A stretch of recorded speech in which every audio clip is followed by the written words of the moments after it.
Happy Mother's Day. I heard a great story from a mom just recently. She was going for a walk. She had two little girls. One's a toddler, the other was about 4 years old. And so they're walking along, and the toddler reaches down and picks something up off the sidewalk and starts to put it in her mouth. Well, the mom grabs it, takes it away from the toddler, and the toddler starts pouting about it. Well, the 4-year-old comes to her defense and says, "Hey, Mom, why'd you do that?" And the mom says, "Well, it's been lying outside. It was on the sidewalk. It's dirty. Who knows where it's been? It's probably got germs." And the 4-year-old says back to the mom, "Well, how do you know?" The mom thought quickly, "Well, all moms know this stuff. It's on the mommy test. You have to know it or they don't let you become a mommy." So they kept walking. About a minute later, the 4-year-old looks up at the mom and says, "So if you don't pass the test, do you have to be a daddy?" The mom said, "Exactly. That's exactly right." Well, happy Mother's Day, everybody. Today is a great day of celebrating moms. But I also know that for many of us, Mother's Day can be a very hard day. For some of us, we don't have children. And it's not because you've chosen not to. And so when Mother's Day comes around, it's just a hard day. And for some of us, we've lost mothers. And so when Mother's Day comes around, it just reminds us of that significant loss, this big hole we have in our heart. And so for a whole lot of us, Mother's Day is just a hard day. And I want you to know that you have our prayers and you have our thoughts, and we recognize that maybe today is a difficult day for you. Now, for many of us, though, it's also a great day of just celebrating with our moms. And as a gift to all our moms that are here are 10 things every mom needs to know from Kid President. This one goes out to moms. On behalf of all the kids in the world, here are 10 things every mom needs to know. Number 1, put down your phone, unless your kid is named Phone. Number 2, don't name your kid Phone. That's just not right. That's messed up. Number 3, we love you. It's just sometimes we don't know how to say it. Sometimes it just comes out screaming or crying. But the next time your kid screams, you know what they're really saying is, "I love you, Mom. You're beautiful. Thank you for not naming me Phone." 4, stop cleaning. Our house isn't messy. Our house is awesome. It's awesome because we live in it. My mom got stuff to do. Number 5, Mom upside down is wow. Doesn't really mean anything, but I just thought it was really cool. Wow. It should be like this.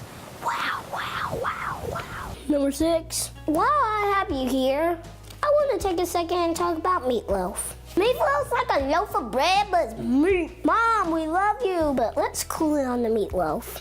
Number 7, thank you for cleaning up all the poop. Number 8, have fun for once. We love to see you have fun. Dance in the grocery store. I found all this stuff. Or sing in the middle of a driveway. Oh, it'll feel great. And then it'll scare your kids so much, they'll be quiet. Number 9, hug more, shout less. Look, I get it. Sometimes we do some things wrong. But growing up is scary. There's school, there's tests, there's telling times with clocks that have hands, there's tying your shoes, and kilograms and kilometers. Kilograms? I don't know, it's hard, but that's why I go to school. It's just hard to grow up. Sometimes we just need moms to tell us everything's okay. Number 10, the secret to changing the world, moms. Without moms, none of us will be here. Moms, kids love you, and you. If every mom in the world knew how awesome they were, every problem in the world would be fixed. From kids everywhere, thanks for believing in us, putting up with us, and straight up loving us. Mom, you keep us dancing.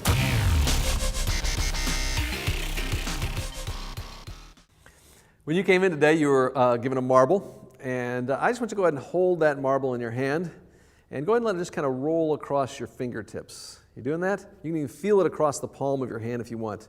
All right, this marble that you're holding is very, very, very important because this marble could change your life. Don't roll your eyes at me. I'm not kidding. I promise you. Some of you will come back to me. Maybe it's a year from now. Maybe it's 18 years from now. And you'll say, "You know what? Thank you so much for the marble lesson. It was so important. It made all the difference." And here's the deal. You won't say it because the value of this marble, because this marble costs us about a penny a piece. But the reason you'll say thank you is because this marble could change your life because of what it represents. Now, what I want you to do is I want you to imagine not just one marble, but imagine a whole bunch of them. In fact, imagine 936 marbles to be exact. And each time 1 week goes by, one marble disappears. No matter what we do or don't do, each week we lose one of our marbles.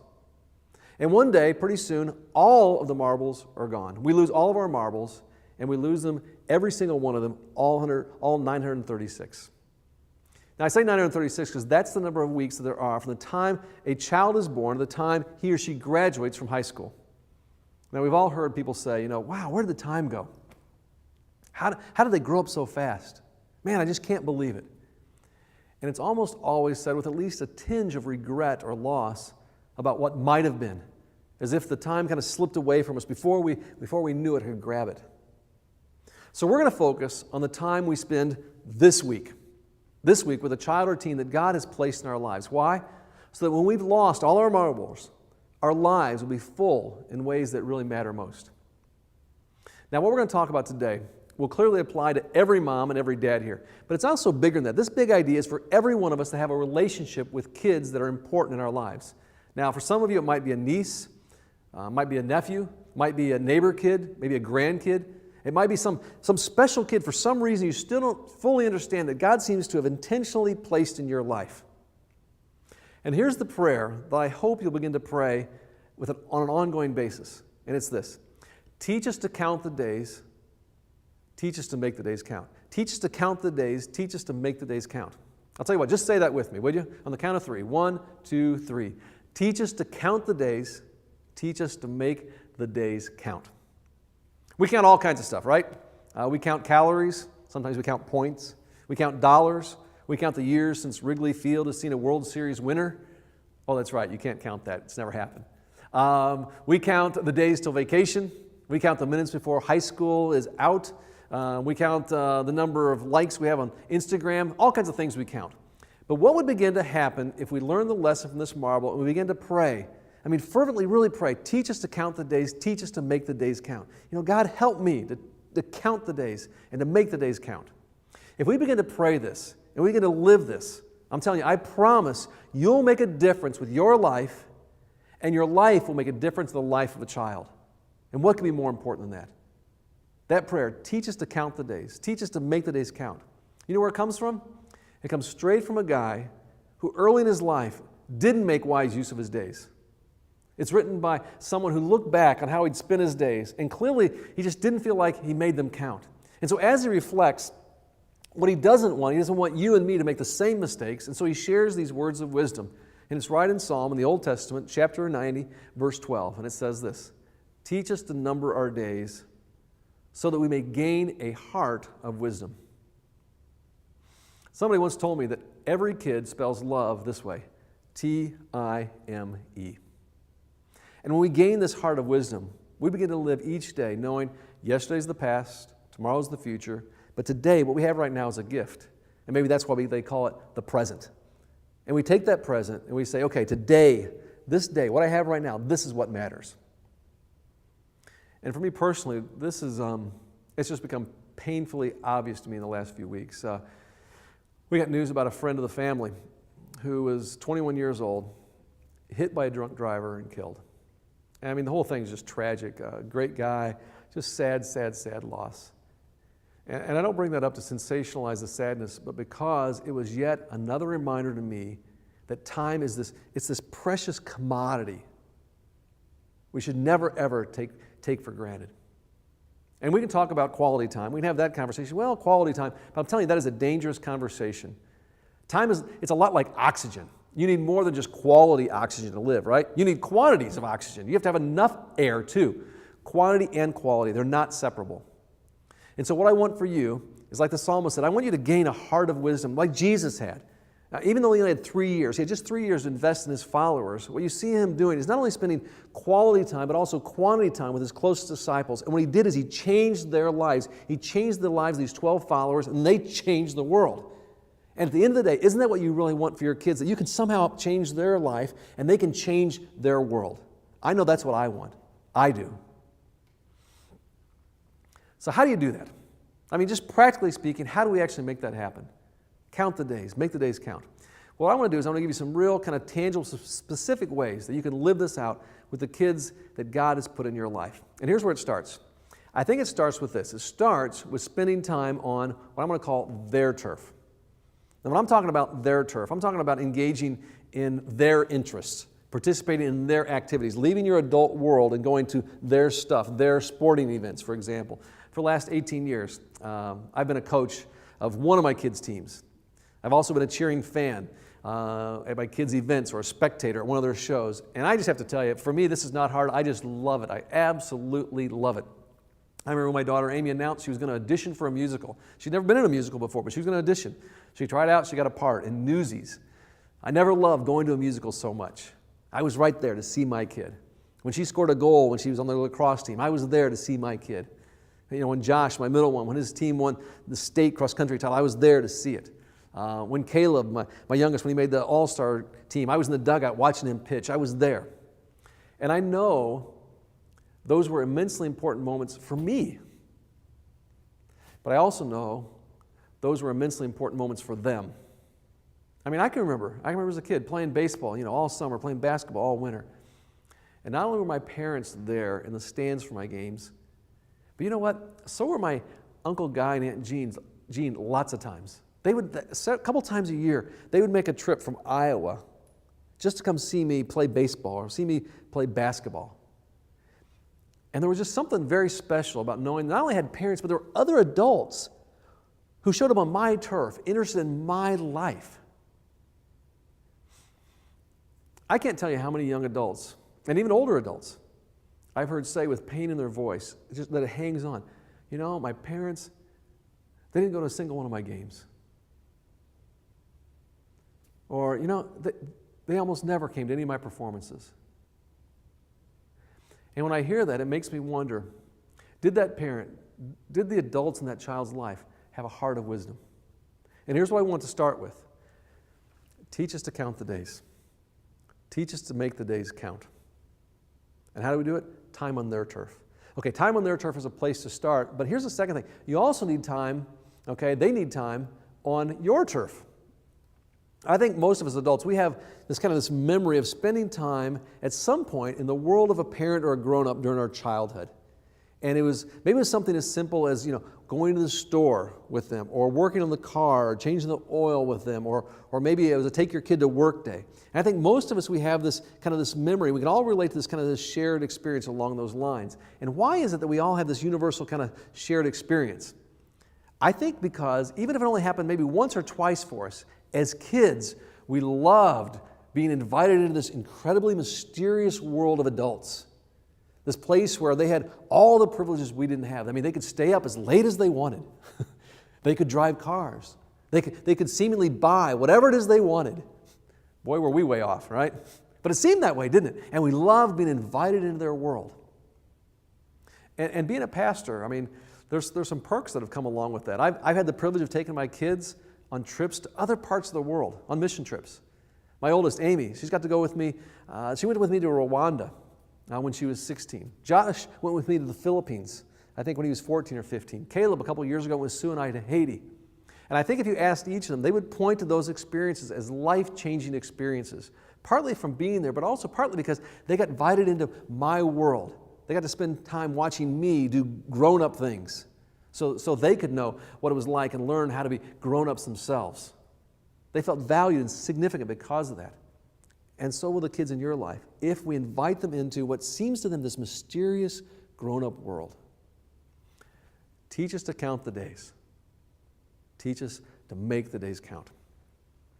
Another way to have a positive impact on the child that God has intentionally put in your life is by spending time on not so much their turf or your turf, but what I would call neutral turf. What I mean by that is some place or some space. It's not theirs, it's not yours, but instead it's this shared space by both of you. One of the ways I've tried to do this with my kids is by taking them out for breakfast before school. Caleb and I, we can be found either at a Dunkin' Donuts or a Big Apple Bagels almost every Friday morning, sometimes Thursdays. Josh, his older brother, he used to love to go to Big Apple Bagels too. But it all started with my oldest, Amy, when she went to all-day school, when she was in first grade.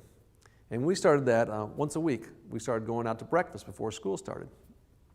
Now, when we first started going, we'd always go to Einstein Bagels. That's where she wanted to go. She wanted to go to Einstein Bagels, not because of the bagels, but because she liked to sit on those high chairs with the high tables. And I can still see her, first grade. I mean, just adorable sitting there in our little, kind of date. And then for a couple of years, we frequented Caribou Coffee, and we tried to get a seat near the fireplace in the winter, or the comfy couch, as she called it, the rest of the year.